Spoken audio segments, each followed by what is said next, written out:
Hello everyone, আমি অনেক দিন পর একটা ভিডিও আপলোড করছি আজকে তোমাদের সাথে।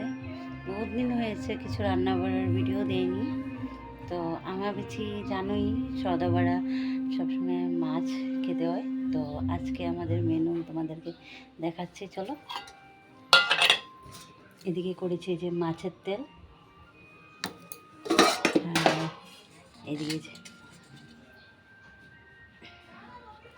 লাল লাল ঝাল ঝাল করে মাছের তরকারি করেছি। আর হ্যাঁ, আমার শাশুড়ি আবার নিরামিষ খায়, তার জন্য নিরামিষও রান্না করেছি, এটাও তোমাদেরকে দেখায়।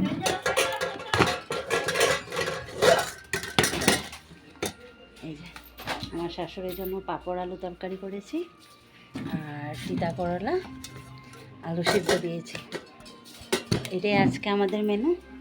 তোমাদের কি কী রান্না হয়েছে আমাকে কমেন্ট করে জানিও। ভালো থাকো সবাই, বাই।